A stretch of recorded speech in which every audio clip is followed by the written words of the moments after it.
We are just saying that NBC News is projecting that control of the U.S. House of Representatives is going to go to the Republicans. Control of the House. That gives Republicans the trifecta. They will control the White House. We saw they just elected a new leadership team on the Senate side, and control of the House projected by NBC News to go to Republicans. CBS News is projecting Republicans have now won control of the House of Representatives. They will have at least 218 seats, a majority in the new Congress. That means the GOP will run everything in Washington starting in January. Nicole Killian is on Capitol Hill with more on what this means for Donald Trump's agenda. Nicole, good morning. Hey, good morning to you, Nate. Congressional Republicans are already plotting a very ambitious agenda during the first 100 days of the president-elect's new term, and they've elected new leaders ready to carry it out. A clean sweep across the board. We come out of this excited to deliver the America First agenda for the American people. House Republicans celebrated victory Wednesday night as they officially retained control of the majority, the GOP securing the House, Senate, and the White House. Isn't it nice to win? President-elect Donald Trump gave a rallying talk to rank-and-file members, with new confidant Elon Musk not far from his side. You've been incredible. We worked with a lot of you to get you in, and you helped me, and you helped me too. The president-elect also threw his support behind Speaker Mike Johnson, who was unanimously renominated as Speaker for the next Congress. In the Senate, Republicans elected South Dakota Senator John Thune as their new majority leader. It's a new day in the United States Senate, and it's a new day in America. Thune, who was Leader Mitch McConnell's top deputy, will succeed the Kentucky Republican after 18 years at the helm of the party in the Senate. John really does know the sausage-making process. Thune beat out Texas Senator John Cornyn and Florida Senator Rick Scott. Scott lost in the first round despite vocal backing from Trump's top allies, although the former president didn't express his preference. Do you think it's good that the president-elect didn't endorse in this race? You know, the president and I had a conversation about it. I simply gave him my opinion. At the end of the day, it's President Trump who makes the decision. But my opinion was it's not worth his political capital. Thune will be tasked with managing the confirmation process for Trump's new cabinet picks. The president-elect has already called on the new majority leader to use recess appointments to expedite his nominees. Thune has said he prefers the traditional hearing process, but has also said all options are on the table. Right now, CNN has a major projection to bring you in the battle for control of Congress. 1 week and 1 day after Election Day, CNN can now project that Republicans will hold on to control of the House of Representatives. This is based on projections that we've made combined with an analysis of results from House races across the country. In Arizona's 6th district, we've determined that Congressman Juan Ciscomani will win re-election.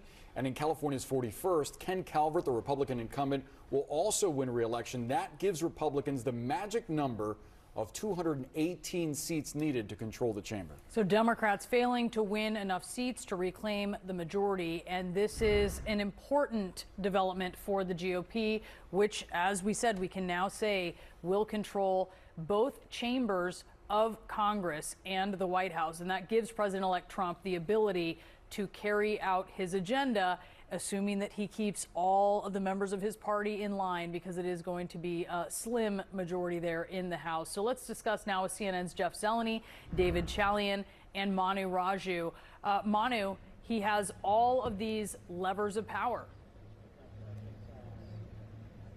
Yeah, single party rule is back in Washington. Remember, that's what Joe Biden had right off the bat. This is what Donald Trump had right off the bat in 2017 and 2018. He had single party rule then. He will have single party rule again. This is a Republican Party that is much different than it looked like when last time he was in town. There were more critics of Donald Trump back then. There are fewer critics right now, and Donald Trump will be able to work his will over the House GOP. No question about it. There's a very much a Trump House Republican conference, and just a huge blow for Democrats who had hoped that they could flip the House. The House had very few competitive districts. There were millions of dollars are spent in key districts like in California, in New York, and in the suburbs, and in places places like Arizona, places where they thought they could pick up seats, places that Joe Biden won, some in cases by double digits back in 2020. But given Donald Trump's gains across the maps, the Republicans down ticket were able to ride his coattails, and now they will have power in the House, subpoena power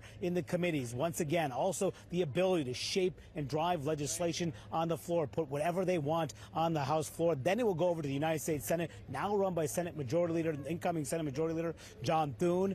The Senate will be a different complication. It will need 60 votes to get most legislation through, meaning Democrats would be needed to pass most legislation. But nevertheless, a huge boost for the GOP. And now that we can project that the House will stay in Republican hands, guys. And Manu, there have been some questions about whether House Speaker Mike Johnson would retain leadership of his conference in that chamber. Chip Roy of Texas suggested that he might face a leadership challenge. Of course, that came before we heard Donald Trump's endorsement of Speaker Johnson earlier today. What are you hearing about his chances? Does he have the votes? Yeah, look, today Donald Trump said to his colleagues, to the GOP members, he supports Mike Johnson staying on. And they had a leadership forum this morning, and no challenger emerged for Mike Johnson, meaning that he is poised this afternoon to be nominated by his conference to be the next Speaker of the House. But here is the catch. On the House floor in January, he needs to be able to get 218 votes, meaning depending on what the final number is, we don't have the final number of House Republicans, but let's say there are 222 Republicans. That means he cannot lose more than 4 Republicans on the House floor in order to become elected Speaker of the House. And I caught up with one of his main detractors, Marjorie Taylor Greene, who behind closed doors today pressed Johnson and also yesterday to me criticized Johnson for not having a bigger House majority. We should have a major majority, a super majority, but we don't. And we don't have that, I think, is based on the performance of this Congress.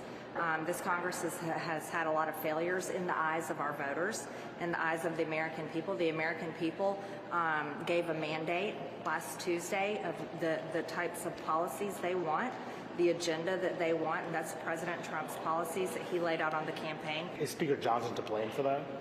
Yes, his leadership. Unfortunately, he fully passed the Biden-Harris agenda.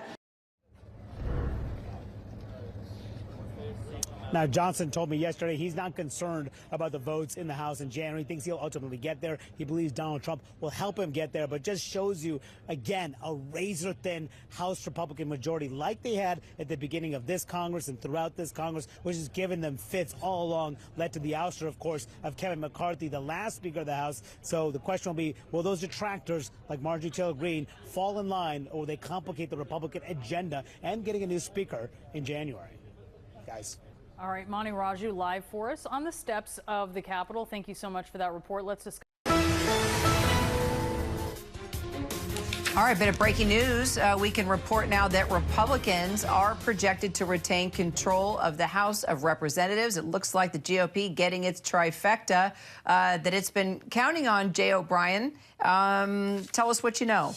Yeah, and so this just coming in moments ago, ABC News can project that Republicans will get the 218 seats they need in the House of Representatives to hold on to their majority in that chamber, which means you've got Donald Trump in the White House in control of the executive branch, Republicans in control of the Senate after this election, and Republicans holding on to control of the House of Representatives. This is something that has been projected a week plus after Election Day, Kira, because there were some races, particularly those out west, that were just too close to call. It looked good for Republicans really from election night onwards, but a lot of these races still needed vote to be counted in order for us to fully make this projection at ABC News. Certainly Republicans expected this. House Speaker Mike Johnson said as much yesterday when he took a victory lap at a press conference, saying that Republicans are going to, quote, hang an America First banner, end quote, over the Capitol. Donald Trump visited with House Republicans this morning, took a a victory lap alongside them, said that they're going to work together to enact his vision for this country, and celebrated this electoral victory.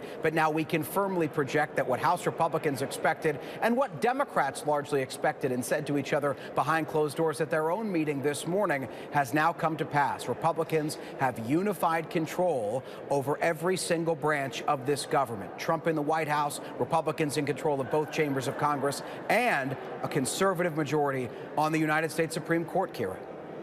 So what if members get plucked from President-elect Trump, take new jobs or, I don't know, even resign? I mean, couldn't that impact this?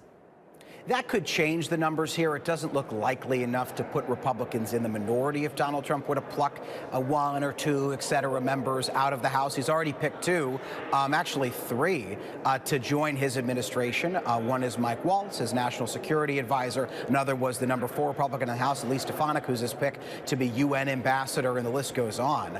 What Steve Scalise, the number 2 Republican in the House, said yesterday at a press conference is a version of thanking Donald Trump for picking his colleagues and saying that he's excited for his colleagues. But I'm paraphrasing Scalise here. He said maybe pump the brakes for a little bit and give us some time to get those who need to vote on legislation now in this current Congress, where Republicans still have a slim control of the House, over the goal line. And then in January, when they're also going to have a very slim control over the House, give us some breathing room to allow some of these special elections to take place in some Republican-heavy districts, get new members who would have been elected in those special elections, presumed to be Republicans, because again, they're largely Republican-heavy districts, into place, into the House, and kind of beef up our majority from there. Jay O'Brien on. And breaking tonight, a Republican trifecta. The Fox News decision desk now projecting Republicans will maintain control of the House. We'll have much more on this in moments.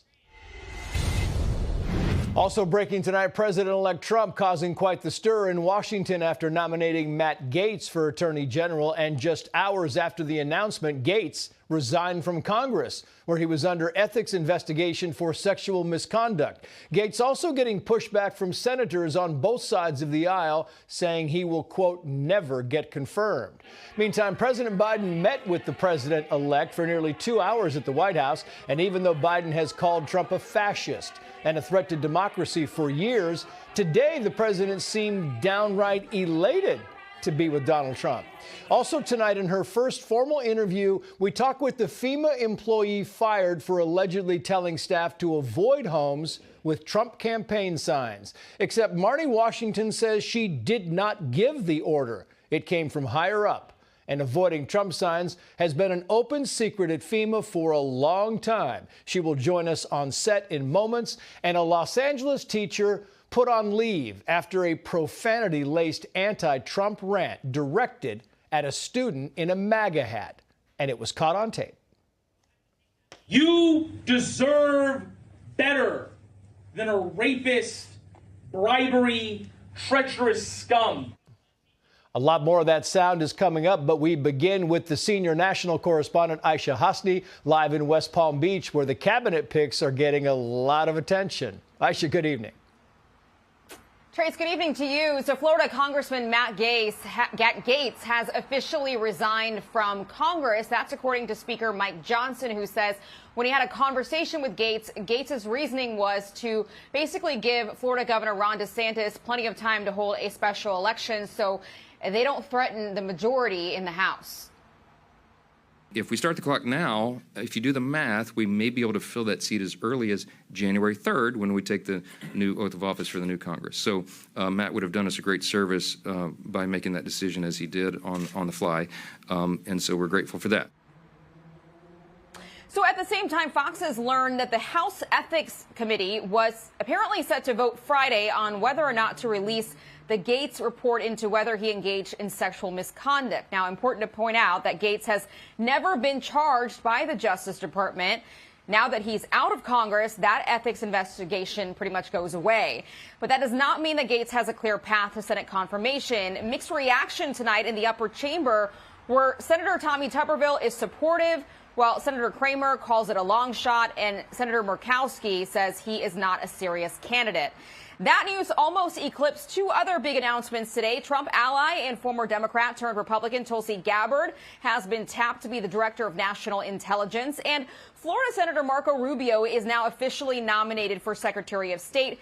He is expected to have a smooth confirmation. Now, by the way, Speaker Mike Johnson is headed back to Palm Beach to be with Trump in Mar-a-Lago. He says he's coming down to Palm Beach to attend an America First policy gala. So he will also perhaps be in the room as more of these transition picks are made.